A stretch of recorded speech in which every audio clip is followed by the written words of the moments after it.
Bismillahirrahmanirrahim. Assalamualaikum warahmatullahi wabarakatuh.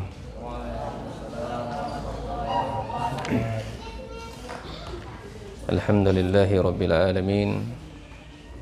Wassalatu wassalamu ala nabiyina Muhammadin wa ala alihi wa sahbihi wa man tabi'ahum bi ihsanin ila yaumiddin. Fasallallahu subhanahu wa ta'ala ayyamunna alaina bi'ilmin nafi' wa amalin salih wa yafaqina fid din wa aftalana futuhal arifin wa yarzuqna al-ikhlasa fil aqwali wal a'mali. Allahumma amin. Hadirin wal hadirat rahimani wa rahimakumullah. Bapak Ibu wali santri yang saya muliakan, saya banggakan, saya cintai di jalan Allah Subhanahu wa taala. Alhamdulillah, bitaufiqillah Subhanahu wa taala. Kita lanjutkan pembacaan hadis-hadis dari kitab Riyadhus Shalihin. Dan pagi ini kita masuki hadis yang ke-6. Sebelum saya bacakan hadisnya, hadis ini menjelaskan kepada kita dalam keadaan apapun para sahabat Nabi Sallallahu Alaihi Wasallam atau para salafus saleh, mereka adalah orang-orang yang paling terdepan dalam kebaikan. Dan inilah mestinya kita mengambil pelajaran, mengambil contoh dari para salafus saleh, orang-orang yang terbimbing dengan hidayah Rasul Sallallahu Alaihi Wasallam. Ketika ada amal soleh, mereka semangat melakukannya. Ketika ada larangan, maka mereka semangat meninggalkannya. Dan ini banyak di dalil-dalil menjelaskan hal ini. Iya, sebagaimana yang disabdakan oleh Nabi Sallallahu Alaihi Wasallam.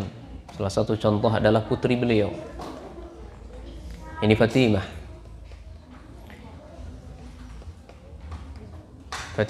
radhiyallahu anha.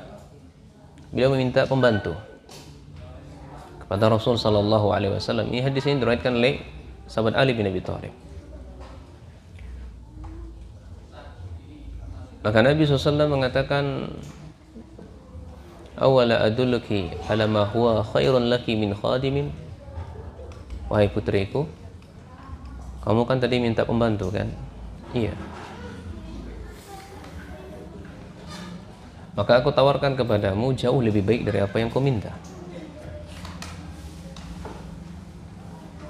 Kemudian beliau menimpali, ya abati, apa itu? Wahai ayahku, apa yang lebih baik dari apa yang ku minta? Maka kata Nabi SAW, iza awaiti ilal firasi, jika engkau pergi ke tempat tidurmu, ke ranjangmu, maka pujilah Allah sebanyak 33 kali. Bertakbirlah kepada Allah, bertahmidlah kepada Allah sebanyak 33 kali. Maka kata Fatimah, fama taraktu mundu sami'tu min Nabi sallallahu alaihi wasallam. Wallahi demi Allah, semenjak saya mendengar Nabi SAW berkata seperti itu, saya tidak pernah meninggalkan itu sama sekali. Nah, ini ya potret dari para ulama salaf ketika mereka mendapatkan perintah ibadah, semangat untuk ibadah, mereka semangat melakukannya, bergegas untuk melakukannya. Ya, demikian pula sahabat Abu Hurairah radhiyallahu anhu.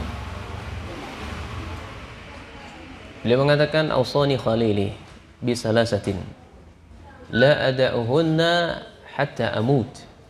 Ini kata sahabat Abu Hurairah, kekasih saya memberikan saya berwasiat, memberikan saya nasihat, jangan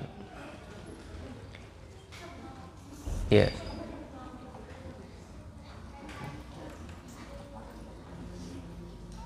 Dan wejangan ini seumur hidup saya sampai saya mati, saya tidak akan pernah meninggalkannya. Nah, ini dua nih. Dua apa satu? Lur baik.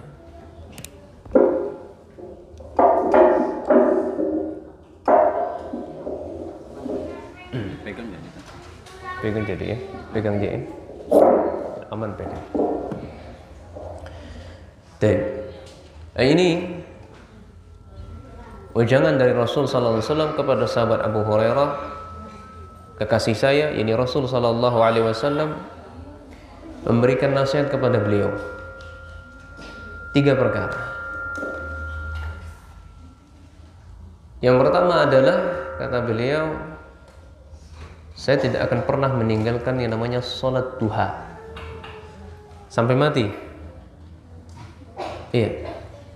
Kemudian yang ketiga adalah ansaumin, berpuasa fi kulli syahrin, di setiap harinya. Ini puasa ayyamul bid maksudnya. Jadi dalam sebulan itu kita berpuasa 3 hari. Yang dikenal dengan puasa ayyamul bid. Ya. Kemudian yang terakhir, kata beliau, kekasih saya memberikan nasihat, sebelum tidurmu hendaklah engkau sholat witir. Meskipun itu 1 rakaat, paling minimal itu. Kenapa sahabat Abu Hurairah beliau ini melakukan sholat witir sebelum tidur? Karena beliau adalah orang-orang yang mulazamah, belajar, murojaah.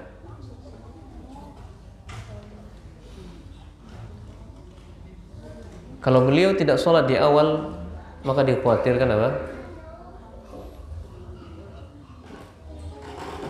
Enggak mampu bangun tengah malam, sehingga sholatnya dimajukan.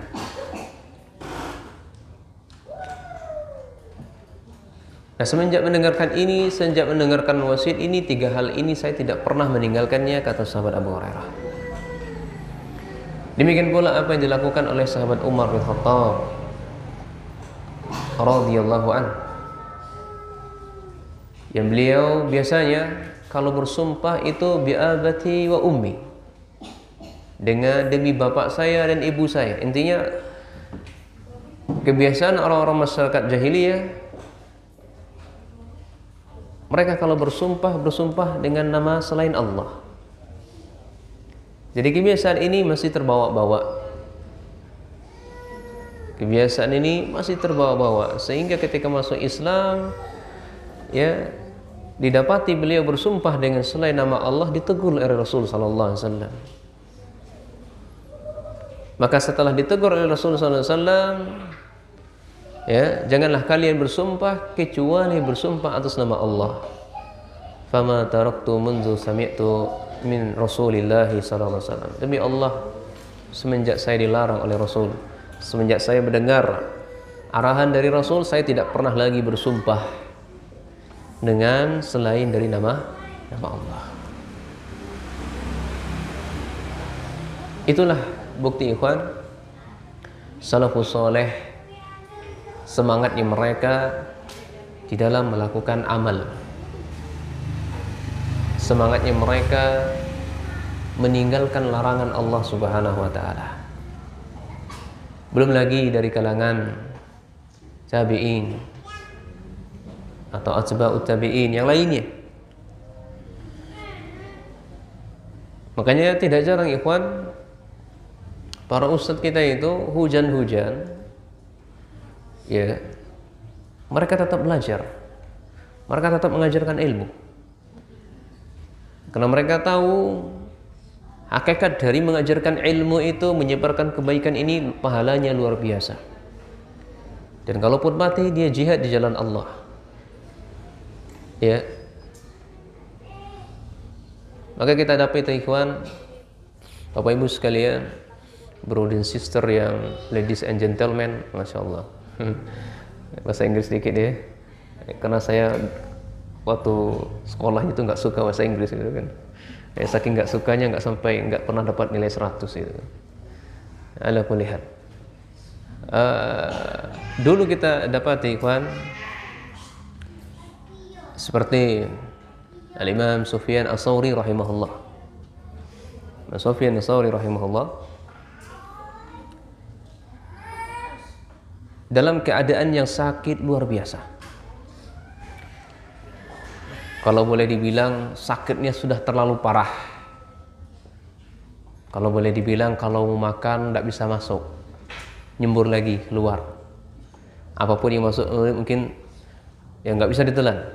Ini kalaupun boleh dibilang, karena saking sakit saking parahnya sakit inderita beliau.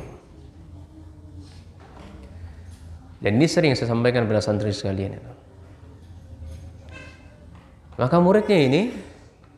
muridnya datang kepada beliau, ngetok pintu rumah. Iya, tok pintu. Assalamualaikum ya syekhi.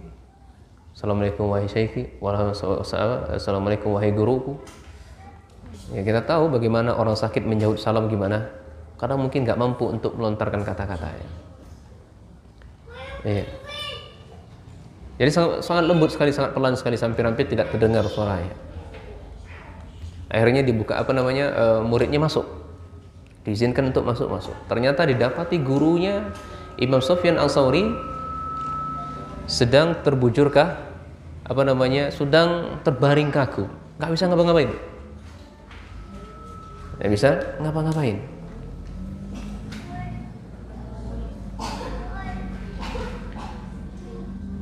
Nah, sebagai seorang murid kalau zaman sekarang,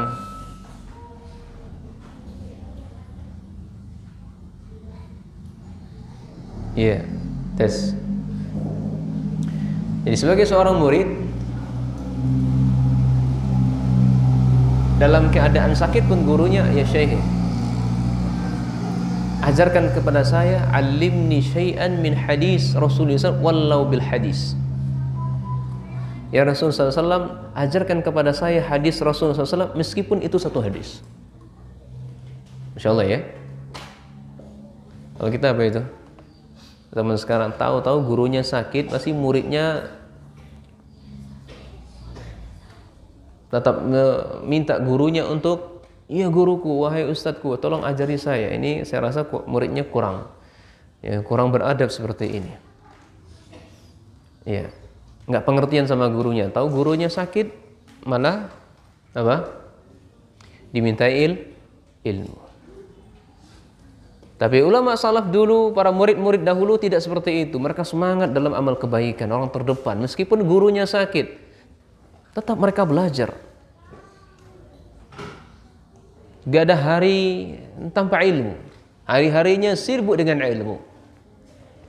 Makanya dengan dalam keadaan sakit, dia mau megang dada beliau, kemudian berusaha untuk menopang badan beliau dengan tangan kanan beliau atau tangan kirinya. Akhirnya beliau duduk dan mampu berdiri sedikit-sedikit, ambil kapur, kemudian di rumah beliau ada papan tulis. Ya, nah, jadi seorang guru itu mestinya disediakan juga ya di rumahnya itu papan tulis. Mungkin dia ngajari anaknya atau murid-muridnya yang datang ke rumahnya belajar, bagus nih. Nah, inilah ilmu itu mestinya didatangi. Ya, ilmu itu yu'ta wala ya'ti. Ilmu itu didatangi bukan mendatangi. Didatangi. Akhirnya beliau menuliskan satu hadis. Kemudian beliau syarah, jelaskan ini hadis ini, faedahnya ini dan itu. Masya Allah ya. Demikianlah semangatnya para salafus soleh dalam mengajarkan kebaikan. Meskipun satu hadis, mereka tetap semangat. Itulah kenapa guru kita, ustadz kita, hujan-hujan. Tetap mereka belajar. Ustadz, ini kan hujan Ustadz, libur aja kita kajiannya ya. Masya Allah ya. Ya subhanallah kalau begini. Hujan Ustaz, aturannya libur Ustaz. Enggak. Ikhwan, antum tahu ikhwan, guru kita itu kenapa mereka semangat untuk mengajarnya itu bukan karena uang segepok. Ya, bukan karena uang segepok. Makanya saya sampaikan kepada wali santri, wahai santri, kalau kalian mampu untuk menggaji saya satu kali ngajar itu 1 triliun atau 1 miliar, ya, Kalau mampu kalian, silakan gaji saya. Dan silakan kalian berbicara sesuka hati kalian di majelis. Beradab silakan.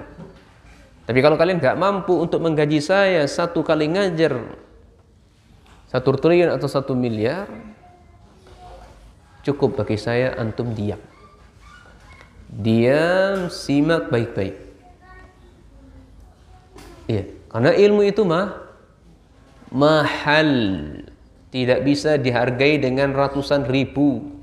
Nggak bisa dihargai dengan diganti dengan miliaran atau triliun uang. Bahkan kita kumpulkan emas sepenuh bumi setinggi langit, kita berikan kepada guru kita, Ustaz, ini sebagai ganti ilmu yang kau telah ajarkan kepada kami. Wallahi Bapak Ibu sekalian, kedudukan ilmu tidak bisa diganti dengan sesuatu yang hina. Ilmu ini tinggi, ikhwan. Ilmu ini mahal. Makanya saya ibaratkan, ya, ilustrasikan kepada santri. Kenapa dia mahal? Di mana datang mahalnya gimana? Rasul SAW melakukan Isra Mi'raj, berjumpa dengan Allah. Antara jarak langit pertama dengan dunia ini berapa lama jaraknya? 500 tahun. Langit kedua 500 tahun. Sampai langit ketujuh 500 tahun. Di atasnya ada kursinya Allah, 500 tahun juga jaraknya. Di atas kursi ada lautnya Allah. Di atas lautnya Allah itu adanya arasnya Allah. Nah, di atas arasnya Allah itu adalah Allah. Itu jaraknya 500 tahun, ikhwan, perjalanan. Iya, 500 tahun. Roket mana yang bisa menembus langit, ikhwan? Demikianlah tingginya, demikianlah mahalnya Rasulullah SAW menjemput ilmu ini. Maka nggak bisa diganti dengan dunia. Itulah yang menyebabkan guru kita kenapa mereka semangat untuk belajar. Hari hujan Ustaz, libur Ustaz. Hujan kan di luar, di masjid kan nggak hujan. Hujan kan di luar, di sini kan nggak hujan. Tetap kita belajar. Justru dengan nggak belajar tuh ikhwan, Ustaz kita itu sakit dia. Ya. Dengan tidak mengajarkan ilmu ini sakit, ikhwan. Saya tuh merasakan ada ada menjadi hati itu sakit jadinya. Lama-lama nggak ngajar tambah sakit. Demikian pula kalau lama-lama kita nggak menjenis ilmu, lama-lama kita nggak ngaji, hati kita makin sakit, makin kusam, baterai kita habis. Maka ketika kita belajar mengajarkan ilmu, maka full kembali chargernya. Inilah majelis ilmu, tempat untuk menghidupkan hati-hati. Bukan karena uang segepak, ya, dan seterusnya. Ya. Sampai-sampai para Imam Ahmad ditanya, ya Imam, ila mata anta tuluba al-ilm? Sampai kapan engkau ingin belajar ya Imam? Sampai mati. Ya. Hatta an amud, kata beliau, sampai saya mati. Ini menunjukkan semangatnya, antusiasnya mereka, para ulama salafus saleh, mereka dalam hal kebaikan. Nah, ini sebagai pengantar hadis ini, ikhwan, ya. Saya bawakan contoh salaf, ya, dari kalangan sahabat, kemudian dari kalangan tabi'in. Mereka antusias dalam menyambut amal-amal kebaikan, dan mereka semangat meninggalkan hal-hal yang dilarang oleh Rasul sallallahu alaihi wasallam. Demikian pula dalam hadis ini. Lihat, kita baca hadisnya. Qala mu'allif rahimahullah wa an Abi Ishaq Sa'ad bin Abi Waqqas Malik bin Uhayb ibni Abdul Manaf bin Zuhrah bin Kilab bin Murrah bin Ka'ab bin Du'ay al-Quraish az-Zuhri radhiyallahu anhu, dari sahabat Sa'ad bin Abi Waqqas, ya, dari Sa'ad bin Abi Waqqas radhiyallahu an, ahadi asyratil mashhud lahum bil jannah. Sahabat Sa'ad bin Abi Waqqas ini salah satu sahabat yang dikabarkan oleh Rasul sallallahu alaihi wasallam dengan dimasukkan beliau ke dalam surga. Ini 10 sahabat yang dijamin oleh Rasul masuk surga. Qala, beliau berkata, Ja'ani Rasulullah SAW ya'uduni amma hajjatil wada' min waja'in ishtadda bih. Suatu ketika Rasul sallallahu alaihi wasallam menziarahi saya, mengunjungi saya pada tahun haji wada, haji yang terakhir. Dan waktu itu saya itu sangat sakit parah. Ya, sangat sakit parah. Maka saya mengatakan kepada Rasulullah SAW, ya Rasulullah, inni qad balagha bi min waja'i ma tara. Sungguhnya saya ini sakit parah ya Rasul, sebagaimana yang engkau lihat saat ini.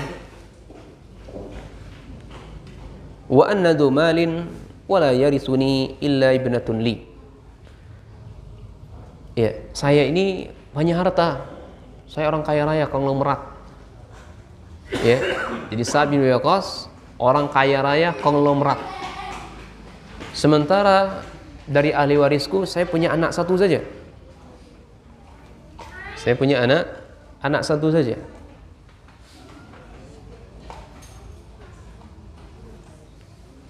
Afa atasaddaqu bi sulusai mali? Boleh enggak Rasul? Saya infakkan harta yang aku miliki sebanyak bisulasai mali. Jadi 2/3 harta. Iya. Jadi izin dulu sahabat Sa'ad bin Abi Waqqas kepada Rasul, boleh nggak saya berinfak? Boleh nggak saya bersedekah dengan harta yang saya miliki, karena harta saya banyak.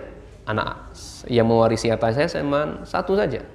Anak saya cuma satu saja. Apa kata Rasulullah? Lah, jangan kau sedekahkan 2/3 harta. Qultu, kemudian dia mengatakan, fasyatru, 2/3 enggak boleh. Setengahnya gimana? Setengahnya enggak boleh juga ya Rasul. Nah, setengahnya pun juga enggak boleh. Qultu fasulusu ya Rasulullah. Kalau setengah enggak boleh, 1/3 boleh enggak? Maka Rasul menjawab, sulusu wassulusu katsirun au kabirun. 1/3 boleh. Tapi 1/3 itu terlalu banyak itu dari harta. Ya, 1/3 itu banyak, terlalu banyak. Innaka in tazar warasataka agniya'a khairu min an tazarahum 'alatan yatakaffafuna an-nasa. Jadi 1/3 itu banyak kalau kamu tetap berinfak. Maka beliau setelah memberikan wejangan seperti itu, beliau memberikan nasihat. Wahai Sa'ad, kamu meninggalkan harta kepada anakmu, kepada ahli warismu, itu jauh lebih baik ketimbang kamu menginfakkan hartamu tapi anakmu dalam keadaan miskin, sehingga mereka mengharapkan ulur tangan dari orang lain. Ya, paham tidak milku? Paham ya? Milku banyak harta, anak antum satu, antum ingin sedekah 1/3-nya, kata Rasul, 3 itu banyak. Ya, 1/3 itu banyak. Dan kamu kalaupun meninggalkan harta yang banyak itu jauh lebih baik ketimbang kamu sedekah. Kalau kamu sedekahkan, nanti anakmu apa? Ngemis dirinya, minta-minta. Bapak saya udah meninggal, hartanya habis disedekahkan, kasihan inilah saya belum makan 3 hari. Terhina jadinya. Ya. Nah, kecuali kalau dapat ridho, dapat izin dari ahli waris, mafi muskilah insyaallah. Nah. Kemudian lebih lanjut Nabi SAW memberikan nasihat, wa innaka lan tunfika nafaqatan tabtagi biha wajh Allah illa ujirta 'alaiha hatta ma taj'alu fi imra'atik. Wahai Sa'ad, sekiranya engkau meninfakkan sebuah infak atau engkau bersedekah dengan sebuah sedekah, kalau sedekahmu atau infakmu itu mengharapkan wajah dari Allah, pasti kamu akan mendapatkan pahala. Meskipun engkau menginfakkan kepada istrimu berupa satu suap makanan untuk istrimu. Ya. Jadi Bapak Ibu sekalian, suaminya menyuapkan ke mulut istrinya, niatnya itu dalam rangka mencari wajah Allah, itu disebut sedekah. Pertanyaan Bu, kapan Ibu disuapin oleh suami? Bu, kapan disuapi oleh suami? Tidak pernah sama sekali Ustaz. Saya disuapi suami saya hanya malam pertama aja Ustaz. Malam keduanya nggak pernah lagi. Begitu kah? Hah? Rehan, antum nyuapi istri antum kapan? Oh belum nikah Ustaz. Masya Allah. Nanti insya Allah sama salsabila ya. Oh udah Ustaz. Masya Allah. Ya. Khair insyaallah. Ini lucu ya. Ya kita di kelas itu di pondok dulu Ustaz kita sering jodoh-jodohin sama santri-santrinya gitu kan. Ya, itu yang lebih bagus ya. Santri ababil sama santri ababil gitu. Jangan kasih orang lain, kita yang sudah bina baik-baik, orang lain yang masuk gitu mestinya. Nah. Mana Rehan? Salsabila Rehan? Oh enggak. Atau Jihan? Nanti ada waktu insyaallah. Ini ikhwan Bapak Ibu sekalian ya. Kita menyuapkan sang suami menyuapkan ke mulut istrinya sebuah makanan. Itu kalau diniatkan untuk mencari wajah Allah, itu adalah bernilai sedekah. Nah, qala faqultu ya Rasulullah. Sahabat Sa'ad masih melanjutkan berkata, ya Rasulullah, ukhallafu ba'da ashabi. Ya Rasulullah, apakah saya tertinggal daripada sahabat-sahabat saya? Sahabat saya lebih mendahului saya, mereka banyak melakukan amal saleh. Apakah saya tertinggal dengan hal ini? Maka Nabi SAW mengatakan, qala innaka lan tukhallafa fata'mala amalan tabtaghi bihi wajh Allah illa izdadatta bihi darajatan wa rif'atan.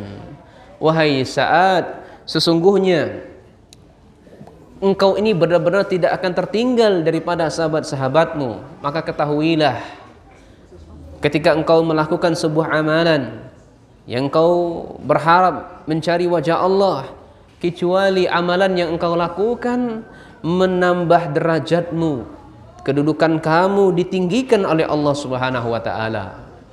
Kemudian setelah itu Rasul sallallahu alaihi wasallam memberikan doa kepada sahabat Abu Sa'ad bin Abi Waqqas. Apa doa beliau? Wala allaka an tukhallafa hatta yantafi'a bika aqwamun wa yudarraka bika akharun. Semoga ya umurmu dipanjangkan wahai Sa'ad ya, sampai engkau bermanfaat kepada sebuah kaum, yakni seorang kaum dari kalangan muslimin, dan membahaya kaum yang lainnya, yakni kaum orang kafir. Benarlah ikhwan, akhirnya saat ini bin Abi Waqqas dipanjangkanlah umurnya oleh Allah Subhanahu wa taala karena doa dari Rasul sallallahu alaihi wasallam. Dalam keadaan sakit parah ini didoakan oleh Rasul umur yang panjang. Yang anaknya itu 1 akhirnya menjadi 17 dan 12. Nanti insyaallah akan kita jelaskan. Kemudian Nabi SAW melanjutkan nasihatnya kepada Sa'ad. Ini nasihat menghibur beliau dalam keadaan sakit. Nanti kita ambil faedah-faedahnya nanti. Li ashabi Allahumma amdi li ashabi hijratahum wa la turaddahum ala aqabihim. Ya. Allahumma ya Allah, tetapkanlah sahabat-sahabatku di atas hijrahnya. Janganlah mereka berbalik ke belakang, maksudnya kembali ke Mekah. Ya. Ini doa Nabi SAW untuk menghibur sahabatnya agar mereka tetap di atas hijrahnya, agar mereka tetap berada di atas keimanannya. Lakin akan tetapi al-ba'isu Sa'ad bin Khawlah, akan tetapi saya kasihan kepada Sa'ad bin Khawlah, sedih Nabi kepada Sa'ad bin Khawlah karena beliau mati, ya, meninggal di Mekah. Ya. Yarsalahu Rasulullah SAW anna mata di Makkah. Ya, Nabi SAW sangat menyayangkan, sedih, ya, terhadap Sa'ad bin Khawlah, dan beliau ini meninggal di Mekah. Taib. Hadis ini riwayatkan Bukhari dan Imam Muslim. Jadi Bapak Ibu sekalian, dalam hadis ini saya makna secara global adalah Nabi SAW, termasuk kebiasaan Nabi SAW mengunjungi orang-orang yang sakit. Ya, mengunjungi orang sakit dari kalangan muhajirin yang mereka hijrah dari Mekah menuju Madinah. Mereka meninggalkan negeri mereka karena Allah Subhanahu wa taala. Iya. Dan ini menunjukkan akhlak Nabi sallallahu alaihi wasallam paling terbaik di antara manusia yang lainnya. Dan beliau adalah imamul matbu', imam yang wajib bagi kita untuk ikuti. Wa salawatullahi wa salamu alaihi. Semoga salawat dan salamnya tetap tercurah kepada baginda Rasul sallallahu alaihi wasallam. Wa kana min ahsanin nasi khuluqan. Dan beliau adalah manusia yang paling terbaik akhlaknya dan paling lembut kepada sahabatnya, paling sangat mencintai para sahabatnya.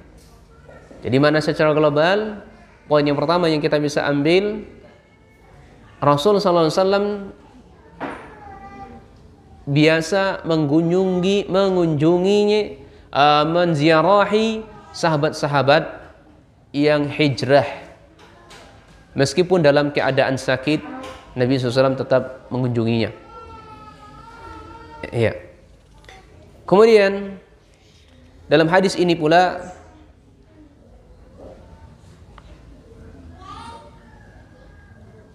Nabi SAW memberikan nasihat kepada orang yang dikunjunginya. Ini kepada Sa'ad bin Abi Waqqas.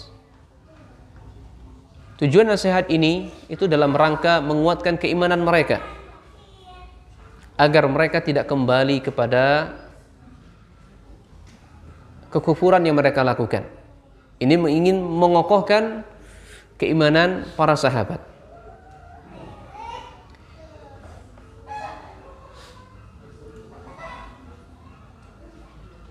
Dan sahabat Nabi SAW yang ketiga, sebelum bertindak melakukan sesuatu, beliau konsultasi dulu. Ini yang ketiga.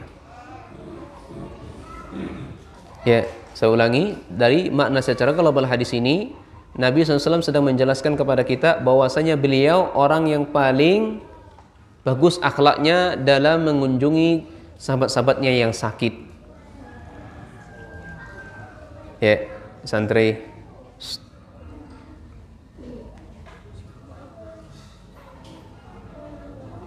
Kemudian yang kedua, Nabi SAW dalam hadis ini menjelaskan Nabi memberikan nasihat kepada orang yang sakit. Tujuannya apa? Mengokohkan keimanan para sahabat. Jangan sampai mereka berbalik ke belakang. Kemudian yang ketiga, dalam hadis ini dijelaskan sebelum bertindak sesuatu, kalau kita nggak memiliki dasar pengetahuannya, konsultasi pada yang tahu. Adanya ya rubrik konsultasi Islam. Mestinya harus ada konsultasi sebagaimana tadi dilakukan. Ya, minta izin dulu, boleh nggak saya ya sedekah 2/3, kata Rasul jangan. Kemudian boleh nggak, kalau nggak boleh 2/3, sepertiganya jangan, dan seterusnya. Iya.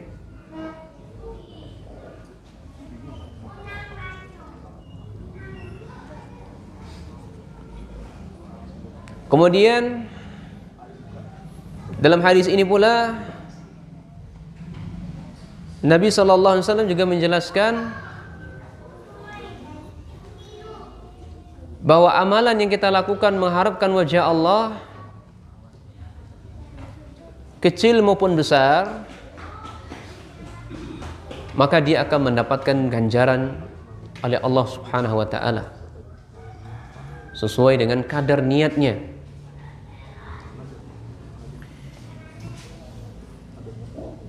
Nah, ini makna secara global.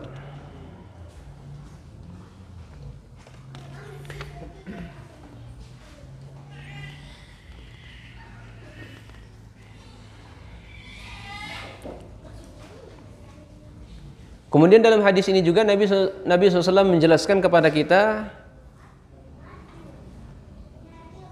ketika kita mengunjungi orang sakit hendaknya berdoa, mendoakannya. Sebagaimana doa beliau kepada Sa'ad bin Abi Waqqas, ini doa dipanjangkan umur.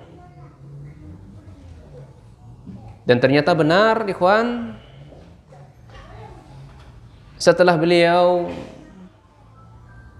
didoakan oleh Rasul sallallahu alaihi wasallam, beliau mendapatkan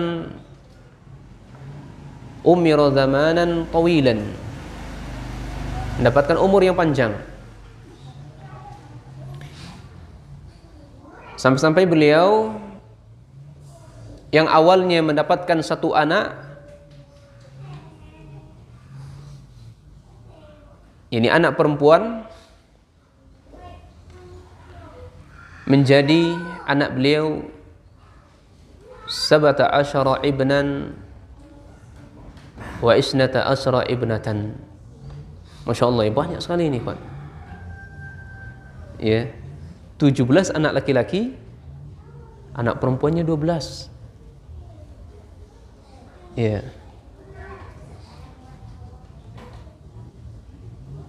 Kalau sekarang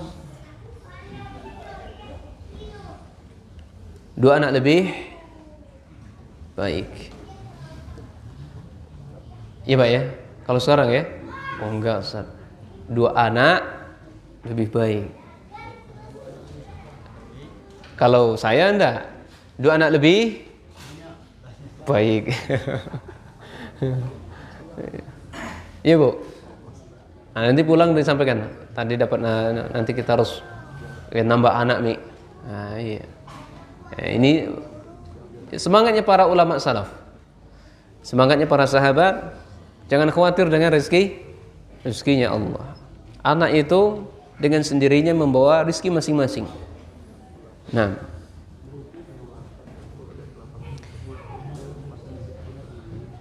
baik.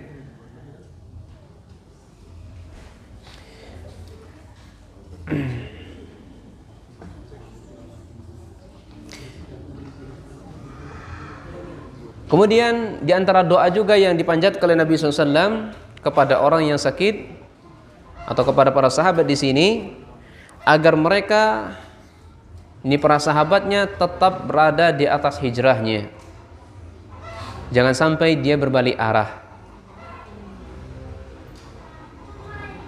Itu dalam rangka dilakukan oleh Nabi SAW, siyabatuhum alal iman, ingin mengokohkan keimanan mereka. Li'annahu idza sabatal insanu 'alal imani sabata 'alal hijrah. Karena kalau seseorang sudah ditetapkan di atas iman, maka akan tetap berada di atas hijrahnya.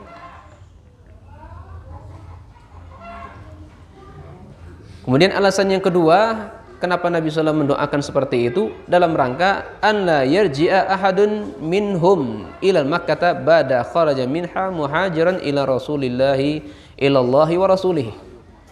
Ini jangan sampai mereka sahabat, salah satu di antara mereka kembali lagi ke Mekah setelah mereka keluar dari Mekah, hijrah bersama untuk Allah dan Rasulnya. Ya.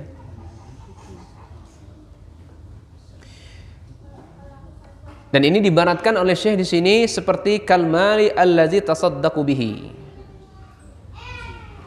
Seperti harta yang kita sedekahkan, maka nggak bisa kembali lagi. Jadi seseorang kalau meninggalkan sesuatu karena Allah, Bapak Ibu sekalian, seseorang dia sudah bertekad niatnya meninggalkan sesuatu karena Allah, maka sulit bagi dia untuk kembali.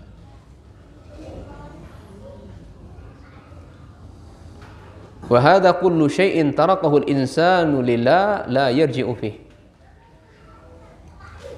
Ini yang disebutkan tadi. Kalau seseorang meninggalkan sesuatu karena Allah, maka dia akan sulit kembali kepadanya. Di antara contoh adalah ma wufiqa fihi katsirun minan nas min ikhraji televiziyun min buyutihim. Ya, kita tahu ikhwan, di rumah kita tuh banyak televisi. Dan kita tahu kerusakan televisi itu banyak. Salah satu anak kita yang rusak karena televisi. Yang menyebabkan anak kita rusak itu televisi. Nah, penggantinya sekarang adalah gadget. Setiap hari pulang sekolah anaknya dikasih gadget. Maka jangan salahkan nanti jangan disalahkan ketika anaknya durhaka kepadanya, karena dirinya sendiri yang melakukan itu untuk dirinya. Maka ketika seseorang meninggalkan sesuatu karena Allah, ya Allah, saya keluarkan televisi ini dari rumah saya. Ya Allah, saya tinggalkan, saya tidak akan memberi anak saya HP. Kalaupun saya beri, saya pantau. Saya berikan tontonan-tontonan yang menambahkan keimanan mereka, pendidikan untuk mereka. Di batas waktu-waktu yang wajar. Iya. Ini contoh yang disebutkan oleh Syekh. Hendaknya TV-TV yang ada di dalam rumah-rumah kita dikeluarkan. Iya. Dalam rangka taubatan ilallah, taubat kepada Allah. Abti'adan anhu, menjauhi darinya, wa amma fihi minas surur, ya, dari apa-apa bahaya yang ditimbulkan televisi. Fahaula qalu, mereka mengatakan hal yumkinu an nu'idahu al-an fil bait. Mereka mengatakan, mungkin enggak TV yang sudah saya keluarkan saya bawa lagi ke dalam rumah? Kalau orang yang sudah meninggalkan karena Allah, maka jawabnya tidak akan mungkin. Maka naqul la. Ya. La ba'da an akhrajtumuhu lillah la tu'idu. Tidak mungkin. Ya, seseorang yang sudah meninggalkan sesuatu karena Allah, tidak akan mungkin dia ingin mengembalikannya. Li'anna al-insan idza taraka syai'an lillah wa hajara syai'an lillah fala ya'udu fih. Karenanya manusia kalau meninggalkan sesuatu karena Allah, hijrah sesuatu karena Allah, maka tidak akan mungkin kembali kepadanya. Oleh karenanya itu Nabi SAW berdoa kepada Rabbnya agar mengokohkan sahabatnya di atas hijrahnya. Taib. Ini mana secara global ada beberapa poin tadi. Taib. Sekarang kita ambil faedah dari hadis ini. Faedahnya saya kumpulkan di sini ada sekitar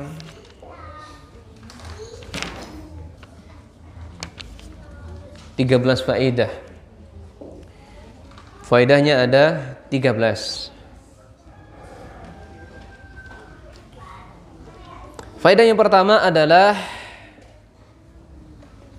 anna minal hadi Rasulillah SAW iyadatul marad. Termasuk petunjuk Rasul sallallahu alaihi wasallam adalah dengan cara mengunjungi orang yang sakit. Ini pertamanya anjuran, motivasi bagi kita untuk mengunjungi orang yang sakit. Dan ini adalah kebiasaan Nabi sallallahu alaihi wasallam mengunjungi sahabat-sahabatnya seperti sahabat Sa'ad bin Abi Waqqas di sini.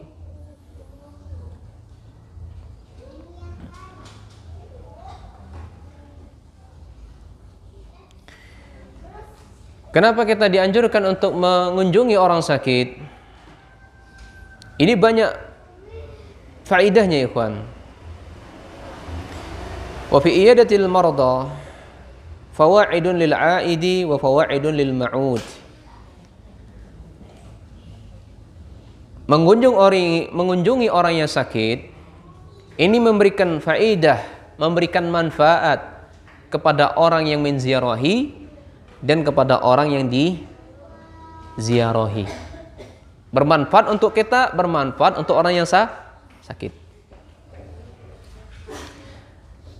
Apa manfaatnya untuk orang yang kawan kita sakit, kita kunjungi? Apa sih manfaat untuk kita? Maka manfaatnya adalah fa'innahu yu'addil haqqa akhihil muslim. Dia sudah menunaikan haknya muslim. Ya, sudah memenuhi hak muslim. Karena kata Nabi SAW, hakul muslim alal muslim sittun. Dan menurut lain khamsun. Hak muslim atas satu muslim nilainya ada 6. Ini dalam rangka bukan membatasi, tapi menunjukkan banyaknya hak mereka. Salah satu di antara mereka adalah mengunjungi orang sakit. Iya. Ini manfaat bagi orang yang mengunjungi.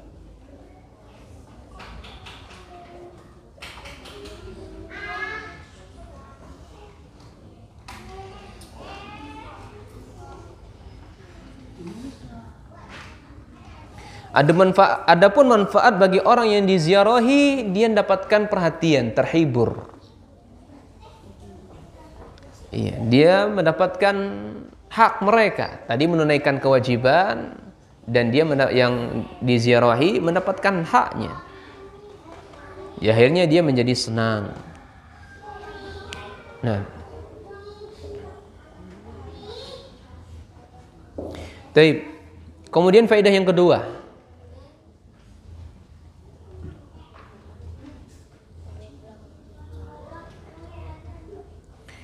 Seseorang ketika mereka mengunjungi orang sakit, fa innahu la yazalu fi makhrafatil jannah, maka dia sedang memetik buah-buah surga. Artinya apa? Sedang memanen pahala. Orang yang mengunjungi orang sakit, dia sudah memanen pahala-pahala.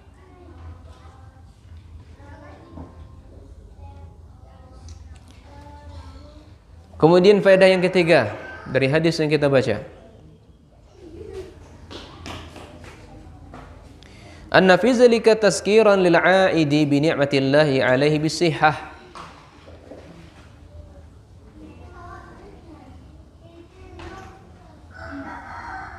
Ini kita dengan mengunjungi orang sakit,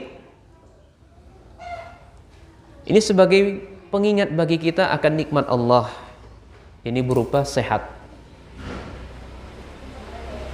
Ya, rajin-rajin kita mengunjungi orang sakit, maka kita akan mengenali, mengetahui nikmat Allah, mengingat nikmat Allah.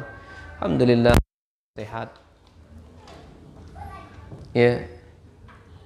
Demikian pula ketika orang yang ditimpa sakit, maka dia juga mengingat nikmat Allah. Alhamdulillah ala kulli hal, masih banyak orang yang lebih parah ketimbang saya. Mestinya begitu dikatakan kepada dirinya. Ya.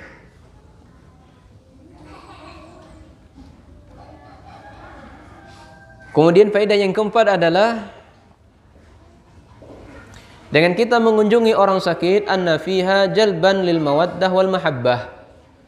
Dan kita mengunjungi orang sakit, Bu sekalian, bisa menumbuhkan mahabbah, kecintaan, ya, dan berkasih sayang.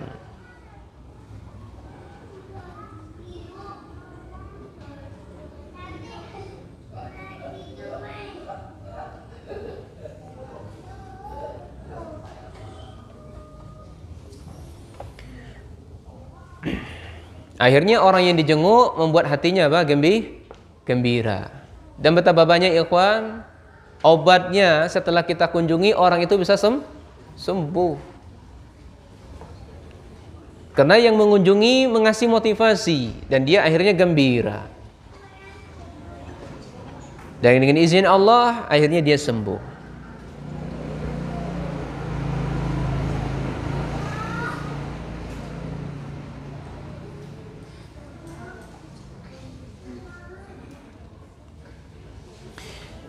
Walihada qala ulama, oleh karena itu para ulama mengatakan yang bagi liman adil marid, sayogyanya bagi orang yang mengunjungi orang sakit, ay nafisa lahu fi ajlihi, ay yufrahahu yaqul masya Allah. Mestinya begini dikatakan kepada orang sakit, mengunjungi orang sakit, masya Allah antal yaumal fi khair, masya Allah Pak, ya gimana kabarnya Pak, ya antal yaumal fi khair, engkau pada hari ini dalam kebaikan, wa ma asbahahu, dan yang kalimat-kalimat yang semisalnya. Ya. Jangan dikatakan ya di samping orang sakit kamu sakit, ya berwasiatlah. Itu nyuruh mati namanya gitu. Nggak jadi sembuh, tambah sakit. Ya. Jadi katakan kepada orang yang sakit kata-kata yang menghibur mereka. Jangan kata-kata yang membuat mereka tersinggung. Seperti contoh antal yauma fi khairin. Ya, karena engkau pada hari ini berada di atas kebaikan. Kenapa dikatakan demikian? Li'anal mu'min kullu amrihi khairun. Karena setiap mukmin itu adalah kebaikan. In asabahu dharra fa huwa khairun lah. Ya. Jika Allah timpakan sesuatu yang dia tidak disukai, maka itu juga baik bagi dia. Jika sesuatu yang Allah timpakan kepada mereka sesuatu yang bahagia, itu baik untuk mereka. Demikian pula kalau Allah timpakan fa in asabahu syarra, sesuatu yang tidak disukainya, sesuatu yang dibencinya, fa huwa fi khairin, maka dia juga berada dalam kebaikan. Maka katakan kepada orang yang sakit, ya al yaum anta bi khairin walhamdulillah. Ya, katakan kepada orang yang sakit, hari ini kamu dalam kebaikan, alhamdulillah. Dan kalimat-kalimat yang membuat ya orang yang sakit menjadi ya bahagia. Dan demikian pula hendaknya ketika kita mengunjungi orang sakit, Ibu sekalian, ingatkan mereka untuk bertaubat. Ya.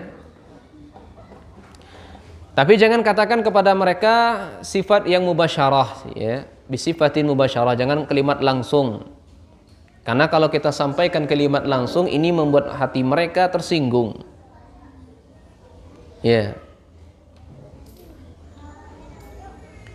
Sebagaimana yang kita sebutkan tadi, kamu lagi sakit sekarang, maka saatnya kalian berwasiat. Ini sama saja menyuruh mereka untuk mati. Tapi tidak masalah kita mengungkapkan kepada mereka dengan membuat kisah-kisah. Iya. Kamu kan lagi sakit nih. Itu fulan itu, ya kan, fulan yang di sana itu mati, tapi dia lupa untuk berwasiat. Maka fulan itu ya punya hutang begini, ya kemudian dia berwasiat untuk keluarganya agar utangnya dipenuhi dan semisalnya. Maka pilihlah, kata beliau, kata saya di sini, pilihlah kalimat-kalimat yang tidak membuat orang yang dijenguk tersinggung. Pilih kalimat-kalimat membuat orang yang tidak tersinggung.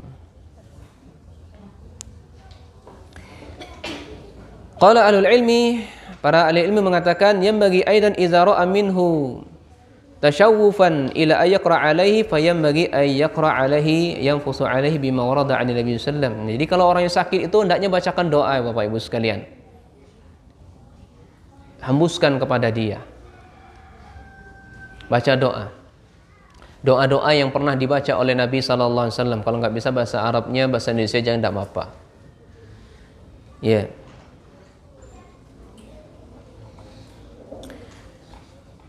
Atau contoh seperti doa adalah azhibil ba'sa rabbal ba'si, ya, azhibil ba'sa rabban nas washfi anta syafi la shifaa'a illa shifaa'uk shifaa'an la yuqaddir saqam. Ya Allah, hilangkanlah rasa sakit, ya, yang menderita, yang mengarungi menggeroti manusia. Sembuhkanlah manusia ini ya Allah, Zat yang Maha menyembuhkan. Tidak ada kesembuhan kecuali kesembuhan datangnya darimu yang tidak akan pernah kembali lagi. Atau doa-doa yang pernah dibaca oleh Nabi sallallahu alaihi wasallam. Setelah dia membaca seperti ini, maka dia bacalah Quran seperti contoh surah Al-Fatihah. Ya, lianna surat Al-Fatihah ruqyatun yuqra'u biha 'alal marad. Baca Al-Fatihah kepada orang yang sakit. Ya, kemudian setelah dibaca, dihembuskan, ditiupkan ke seluruh tubuhnya. Sunahnya begitu. Ya. Ini yang mestinya sunnah-sunnah yang kita lakukan ketika mengunjungi orang sakit. Jangan bikin gaduh di rumah sakit, Ibu, Pak. Jangan tambah bikin rusuh. Tujuan kita mengunjungi orang sakit agar dia sembuh, agar dia semangat, ingatkan dia taubat kembali kepada Allah. Jangan dia tambah tambah parah kalau kita kunjungi. Kalau kita lihat di rumah sakit saat ini, ya khususnya di Pagar Alam, mengunjungi apa? Ya, ngunjunginya bikin bikin gelisah pasiennya. Ya, seterusnya ya. Jangan sampai seperti ini. Ya, kalau berkunjungi maka kunjungi satu-satu. Satu orang masuk, doain. Misalnya satu RT, satu truk datang ke rumah sakit gitu kan. Jangan satu truknya masuk rumah sakit gitu. Ini bikin tambah parah orang pasiennya, bukan tambah sehat. Tapi kunjungi satu-satu, gantian dulu, kamu duluan. Masuk, doain, bacain Al-Fatihah. Itu satu orang. Coba kalau satu RT, satu truk bawa ke situ, berapa orang yang doain? Berapa orang yang ruqyah? Banyak ikhwan. Maka sangat mungkin kesembuhan lebih optimal untuk mereka. Ya, sebagaimana Nabi SAW pernah memberikan sebuah hadis ketika sahabatnya pernah disengat oleh hewan yang berbisa, kemudian beliau mewasiatkan, memberikan arahan, tidak masalah, ya, di ruqyah dengan Al-Fatihah, ya, la ba'sa bi ruqa ma lam yakun syirk.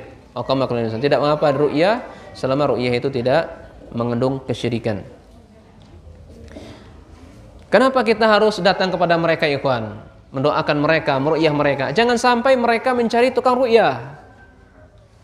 Jangan sampai mereka mencari tukang ruqyah. Kalau ketika mereka mencari tukang ruqyah, ini terhalang mereka mendapatkan masuk surga tanpa hisab dan tanpa azab. Ini fungsinya. Ya. Ra'aitu ma'a ummati 70 alfa yadkhulu jannah bighairi hisabin wala adab. Diperlihatkan kepada saya umatku ada 70.000 yang mereka masuk surga tanpa hisab dan tanpa azab. Dan masing-masing dari mereka dari 70.000 ini membawa 70.000 pula. Nah, salah satu di antaranya adalah syaratnya orang yang masuk surga tanpa hisab dan tanpa azab ini adalah humul lazi la yastarqun, mereka tidak minta diruqyah. Ya. La yatlubuna ahadan yaqra'u alaihim, mereka enggak mencari tukang ruqyah untuk mereka. Jadi kita sendiri yang meruqyahnya, datang kita ruqyah, apalagi kalau di sini adalah keluarganya, masyaallah.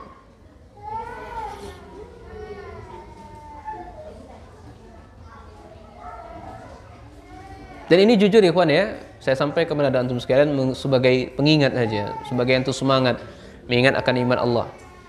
Ini mertua kami itu penyakitnya apa? Awalnya itu diponis penyakit cuci darah ginjal gitu. Kenapa setelah beberapa bulan cuci darah, alhamdulillah dinyatakan ginjalnya sudah nggak perlu untuk dicuci. Maka salah satu dari dokter yang di HD itu tanya mas saya gitu kan, ketika nunggu, Pak, ini orang ada ngasih obat lain nggak selain dari obat yang kami kasih? Enggak ada. Ya. Tidak ada yang kami kasih selain ini, kecuali ya dari keluarga kami ada yang meruqyah. Ya, kecuali dari ada kami dengan doa-doa anaknya atau doa-doa kaum muslimin. Ya. Karena pasien kami itu, Pak, kalau sudah HD itu seumur hidup cuci darah, ya kan? Makanya saya tanya, Mbak, udah berapa lama cuci darah? 5 tahun. Kamu ini berapa bulan? Baru sekitar berapa bulan, tapi sudah dinyatakan tidak perlu cuci darah lagi karena sudah normal semua kadar racun darahnya itu. Dan dokter pun juga kaget gitu kan. Nah, ya kadar Allah ditimpakan penyakit yang lain. Ala kulli hal. Alhamdulillah ala kulli halin. Nah, ini sebagai motivasi ibu sekalian, ya tetap kita berpatokan yang menyembuhkan itu adalah Allah, adapun kita mencari sebabnya. Ini yang pertama, syaratnya adalah tidak melakukan ruqyah, tidak meminta ruqyah. Kemudian la yaktawun, tidak mengobati dengan besi panas ke. Jadi kalau kita yang ada penyakit diobati dengan besi panas, dihindarkan saja.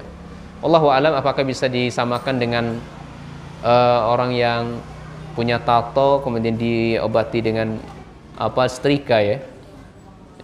Maka kami lebih condong mengatakan ya kalau bertato itu tobat dari tatonya tidak usah dihilangkan, dibiarin dia biarin saja, cukup bertaubat kepada Allah.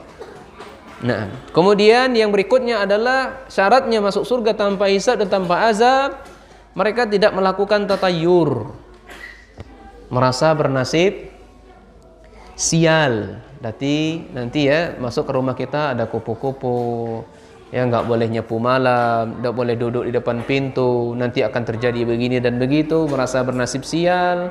Ini nggak boleh. Ketika ada di antara kita meyakini seperti ini, ya mereka terhalang mendapatkan masuk surga tanpa hisab dan tanpa azab. Kemudian yang keempat adalah wa ala rabbihim yatawakkalun. Ya, mereka hanya benar-benar bertawakal kepada Allah. Inilah fungsinya kenapa kita yang berziarahi, yang mengunjungi orang sakit, yang ru'yah. Nah,